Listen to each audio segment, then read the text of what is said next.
I shall kick us off. Like, even if we do like 20, 25 minutes. 20, 25 minutes. I feel like I should never say that because that's when it... I tried to cut the last one at 4, and you found a whole new vein, and then I found a vein. Now, granted, the vein I found after your vein was like the best vein of the whole night. Mm-hmm. But I feel like that's what happens. That's always what happens. All right. Let's just find the good vein. I gotta get into it. Let's just find the vein and just nail it.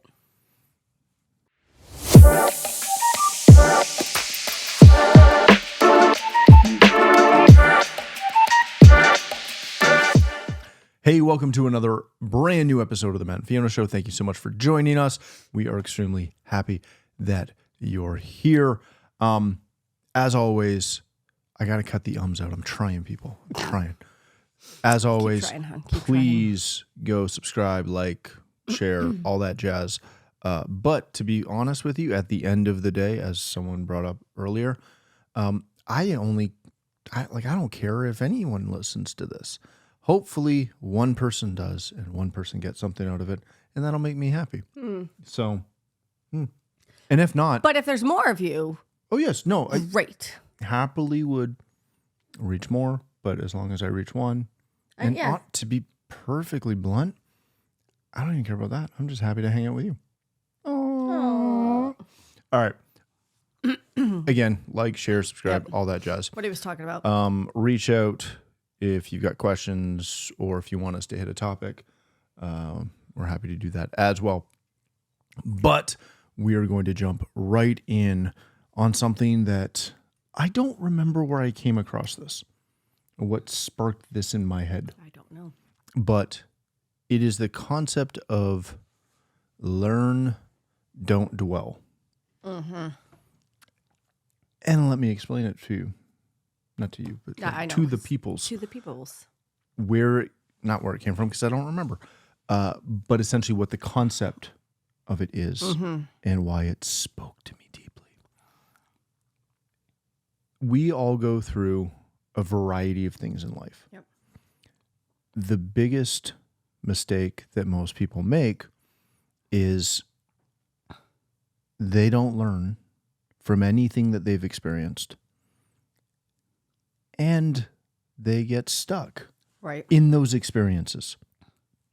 So typically you hear this about mistakes or failure, right? That you got to learn from your mistakes. Right.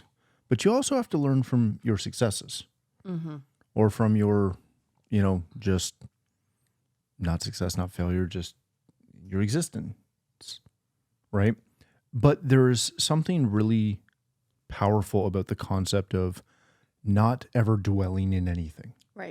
Right? So the easy example is to bring up, a negative experience, right? Or something that was difficult to deal with or traumatic or whatever. You don't obviously want to dwell in that, right?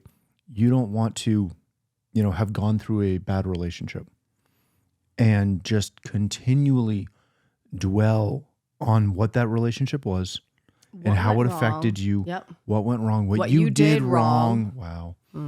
All of those things, because it doesn't allow you to move on. Yep. It doesn't allow you to, if you had problems with someone in a relationship and you dwell on that, it's going to affect every other relationship you have. And it's going to hinder your forward movement. It's going to... all of these things. Penetrate every area of your life. But if you can learn from that, learn what you did, how it affected you, what you allowed someone else to do. Ooh, the headspace you gave somebody else. Yeah, all of these things, right? If you can learn from that and then recognize it and apply it into your next relationship, again, using the examples of a relationship. Right. That is hugely beneficial to you going forward. And you can take this, mass of experience that you've had over your life or over, a time period and use that to help guide you in the future. Yeah, and not only that, to be honest, not only can it be a benefit to help guide you, but you can use it. I mean, whether people want to listen to it or not, but I mean, I've had this time and time again where I can talk to younger women and be able to use experiences that I've gone through. That you've learned from. That I've learned from. And instead of, playing the victim mentality, utilize it to share with them, hey, you're not alone. You're not the only one that's been through it. This is what I've done to fight out of it. You can fight and get through it too. And be a strength and encouragement to others. Oh, yeah. Yeah, because it's unfortunate, but and everybody knows somebody like this. Well, I was going to say everybody's gone through something. Well, everyone's gone through something, but everybody knows, everyone's got that one friend who, again, just to use the example of relationships, is just bad at relationships, right? Right. It's just a string of the same issues. Right. Relationship after relationship after relationship, same problem. Or even if it's not a relationship, work, like job after job after job, like fill in the blank. We were using relationship just as a placeholder. I know, so I'm just expanding the playing field. On the flip side,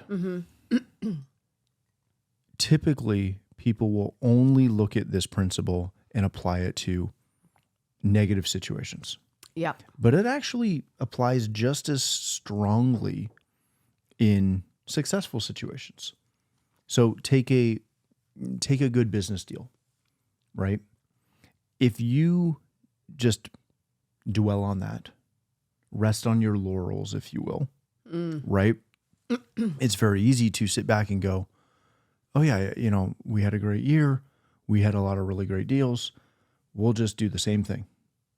Right? We'll just let that all continue to We'll just come ride to us. it out. Yeah, we'll just ride it. Yep. Just let it ride. And what you really need to do is take a look at that situation that was successful and go, okay, why was that successful? Right. Right? What did we do that helped generate that level of success? What did we do to land that deal? Right? There's a principle it's in business, but it technically kind of comes from the military of an after action report, an AAR. Right. Right. And the concept is that at the end of a, military action, if you will, you write a report up and you notate and record all of the things that went on and whether it was successful or failure. Right. The problem is in the business world, when you go to do that, typically you only do that on the jobs where you've lost money. Oh. And you go, I got to figure out how we lost so much money on that job. Right. Because it should have been profitable, because we should never work on jobs that aren't profitable. That is a free tip for you from me. But it always happens. Right. Right. You always have that, a handful of jobs all the time where they weren't profitable or you didn't hit the numbers you should have. Yeah. Right.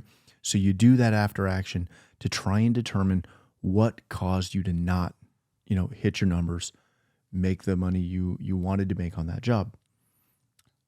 The problem becomes is that typically you only do that. You only make the time to do that on the jobs where you lost money. You don't do that on the jobs that you manage well. Right. And that you hit or exceeded the numbers that you wanted to hit. You can learn typically more by doing that after action report on your profitable jobs. Because either you only achieve that based on one of two things. Either you were extremely lucky and things fell into place. Or you actually forecasted it properly and managed it properly. Right. And when you do that after action, and then you can compare and contrast between an after action on a job where you lost money versus a job where you made money. Together, that really helps you see where you fell short and where you succeeded. And life is the same thing. If all we ever do is learn from our mistakes, does that propel us forward? It does. but it doesn't get us to the same level. It doesn't give us the same insight to how we're managing our lives, right, as it does when we look at things we've done that we've done well. Right. Right. So if you translate that away from business, translate that into, your relationship with your spouse, or your relationship with your kids, right? And you can't take it as a wholesale, ooh, we raised that kid well and that one poorly. Hopefully you can't do that. Right. But as a parent, we all have good days and bad days. Certain things work, certain things don't. Certain things tire us out. Certain things propel us forward. Yeah. Well, and you can look at how you're raising your kids and go, okay, we had a really bad week, right? Yeah. So a couple weeks ago, we just kind of as a family, right, had a challenging week, to say the least. Yes. Right? Some stuff came up. It made not only work life, church life, and family life just a little complicated. Yep. Right? And we can look back and go, okay, that week sucked. Yep. And we're going to move on. Right? We could look at that, move on from that week, look at it and go, man, that was such a tough week. I can't believe it was so tough. How tough was it? Man, it was tough. And we can sit there and we could sit back on that week. Oh, yeah. We could dwell on that week in perpetuity. Yep. As long as we want. Yep. Right? Or we could look at that week and go, okay, some stuff happened that was out of our control. Right. Yeah. Which is typically how, some of this stuff happens. Right? But you could look at it and go, okay, something happened that was out of our control. How did we address it? How did we handle it? How did we deal with it with the kids? Yep. Right? How did we deal with it with each other? And if you can, you can't do it in the moment, but if you reflect back on it, while it's fresh. Where were we weak? Where were we strong? Yeah. And go, okay, we've learned this, we've learned this, we've learned this. We need to work on this. We could use a little bit more work here. Exactly. And then you can take that and use that the next time something comes up. Yep. And go, yeah, we've been through this before. Yep. Let's make sure we handle this part really well. Yep. Right? And you can pick those little things. And, again, we all go through stresses in life. We all go through stresses in, parenting and in our, marriage. Any aspect of life. Yeah. They all have. You're not going to be able to knock all those things that you kind of screwed up, potentially. Right. Overnight. No. But if you chip at it, you chip away at it a little bit and try to fix one little thing here, one little thing there, one little thing here. Well, I think part of it, half of it is just kind of recognizing where you're weak and where you're strong. Yeah. Because you don't want your strengths to become weaknesses and you want your weaknesses to become strengths. So you need to recognize your strengths so that you can, utilize them again. Yep, leverage them. But if you have areas that you're weak, you need to learn how to strengthen those weaknesses, build on those weaknesses. And half of the time, it's really recognizing it, making that decision that you need to work in that area. Like learning from it? Oh. My mama always taught me to be a lifelong learner. No, but I don't know why I made her Southern, because she's not. And it's not a Forrest Gump quote, even though it could be. It could be, but it's not. It could be. Sorry, Mom. We will take the moral of that, translate it to what we're talking about. We'll leave it as an Easter egg and see if she listens. No, but if we there's always areas that everybody needs to strengthen. And a lot of times when we come against these lessons in life that are out of control, we learn very quickly what our strengths are.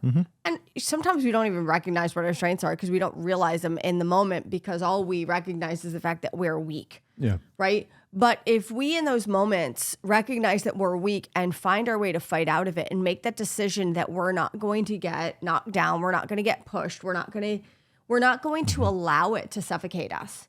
Because if you're not careful and you dwell on what happens, you can very easily be suffocated. And everything that I was just saying, 2 Corinthians 4:8, right?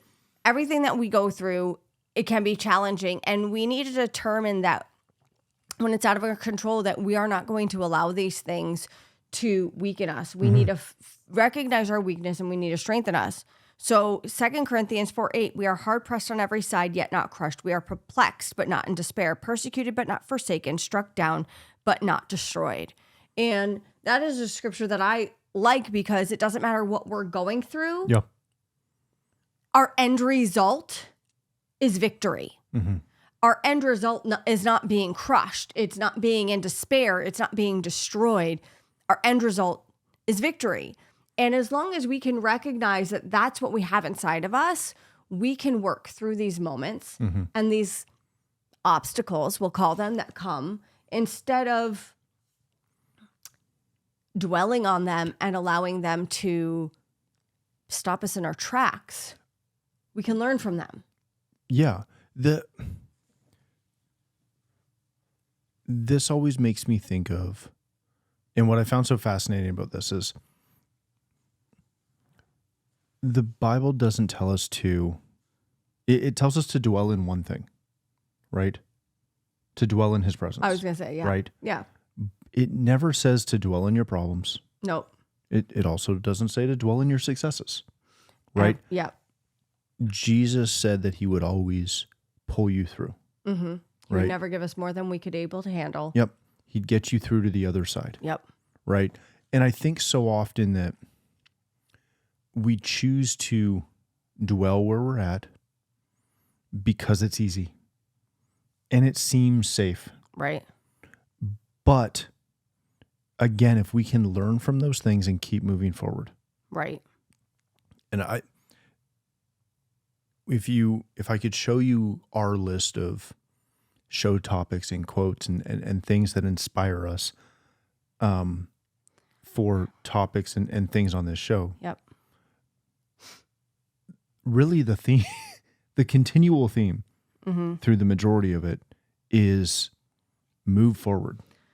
Do you find it? So this is just the other one that I was thinking out. Finally, brethren, whatever things are true, whatever things are noble, whatever things are just, whatever things are pure, whatever things are lovely, whatever things are of a good report, if there's any virtue of any things, and if there's anything praiseworthy, meditate on these things. There's another version that says dwell on these things. Yes. Yeah. Right? And that's what we're supposed to dwell on. We're not supposed to dwell on what happened. We're not, how many times, and this kind of goes off the topic, but still point. How many times have you been in a situation and you said something to somebody and you're like, man, why did I say that? Why did it go down like that? Why didn't I handle myself better in that situation? And that maybe this minor little thing that really is just a blimp in the other person's life. But for whatever reason, you care about it. And it takes up time and it takes up real estate in your mind, and it distracts you. And it can distract you for the rest of the day. It can distract you for the rest of the week. But yet the other person that was involved in it, they've moved on, and they don't even have an understanding that that moment even happened. But for whatever reason. Yeah. Well, that's such a huge point because, again, we've been, I don't want to say we've been going through some stuff, but we've had some entertaining stuff happen. Yeah. The last year and a half. Right. Right. And it's funny because some of the stuff that happened, it hurt. Right. And it sucked. But one of the things that I keep having to remind myself and us each other about is that, when stuff happens to you, when stuff happens in your life, especially when somebody else does something, they're not spending time thinking about it, how they hurt you, how they affected you. Right. They're not, when you get cut off on the road, when you're driving and somebody cuts you off, you're fuming for, 10 miles. Right. 15 kilometers. Maybe. I don't know. Probably 16 kilometers, I think. Anyways, you're fuming. You're punching the steering wheel. You're driving angry. because you got cut off. The person who cuts you off, they're just out there just living their life. Enjoying the drive. Don't have a clue that they cut you off, that they pissed you off, that they frustrated you. Yep. They didn't see you flash your lights at them or shake your fist or anything else. They have no idea. Yep. But you've decided to dwell on this random event, this random thing, this perceived offense. Yeah. And it's affected your entire, 5 minutes, 10 minutes, your entire day. Yep. And they don't know they did it. Yeah. Right? I had somebody in my business world who came up to me one time and told me that something I had said like a couple days previous at one of the events we were at had really frustrated them. And they couldn't believe that I'd made just like some dumb joke or something. And they were very upset. Oh. And I found out about it because they came to talk to me about it, which I thought was very big of them. Yeah, absolutely. And they're like, I can't believe you did that. I'm like, I am so sorry. I wasn't trying to be mean. I wasn't trying to be rude, but I didn't realize I offended anybody. Yeah. And they're like, man, it's bothered me all week. I'm like, well, I'm very sorry to hear that. But again, I didn't mean to. And I was teasing a mutual friend of ours. And it's a long-standing joke that goes back and forth. But they made a big deal about coming up to talk to me about it. Mm-hmm. To the point that I had to grab our mutual friend and say like, hey man, were you cool with that joke? It's like, oh, of course. Because again, we had a banter back and forth. Right. But it's the perfect example of, I said something that was very, very menial and just silly. If you know me, you'll get it. I was just joking with somebody. Yep. And for whatever reason, it really, really affected this person. Mm-hmm. And they were distraught for like 3 days in Amsterdam over this dumb joke I made. Yep. And it was very funny though. It was quite Naturally. funny. It was quite funny. Naturally. You never know what you do that's affecting others, and others never know how they're affecting you. So the only thing you can do is make that decision that you're not going to dwell in things. Yeah. Right? You're going to learn from everything that you can. Yep. Take every little bit, try and learn something from it, and keep moving forward. Yep. Right? And if you do that, you're setting yourself up for greater success. Well, you're setting yourself up for the ability to move forward. Mm-hmm. So often we get stuck. Get over it. Just move on. Yeah, it's simple as that. But we're not supposed to dwell on the past, what happened, and if we relive the past, may it only be so that we can learn from it, so that we know, man, I didn't handle that properly. I need to handle this differently. What can I do? What do I need to do? Yeah. What do you need to pray on to help you get over? What do you need to ask the Lord to help you with? We all have areas of our life that we need help with, and those are the areas that we need to take to God, because a lot of times, as much as we think we could do it on ourselves, and maybe we can to a certain extent, if we go to God in prayer and we ask him in certain areas, he'll be able to help us that much more. Yeah. Or even if there's areas that we're not even sure, he'll let us know. But we can't dwell. If we dwell and live in the past, we don't have that opportunity to move forward. Mm-hmm. And so much other negative things can wind up kind of filtrating in. Yep. So we want to get out of the past. We don't want to dwell in that. As the scriptures say here, whatever things are true, whatever things are noble, just, pure, lovely, this is what we want to dwell on. And by doing so, it's going to help us to be able to move forward, improve our relationships, improve our time. Yeah. And it's a benefit for everybody. It is. It is. All right, we're going to wrap it up there. Hopefully you enjoyed this episode. If you didn't, don't send me anything because it won't change anything. But no, I'm sorry. I will be very distraught over it. We're going to learn from it. We will not dwell on it. We'll learn from it. Maybe. That's the key. Sure. All right. Like and subscribe wherever you get your podcasty stuff, whether you listen to us or watch us. And we will look forward to seeing you on another episode of The Matt Fiona Show. Thanks for coming. Bye now. Coming, listening, watching, watching, joining us. Ooh.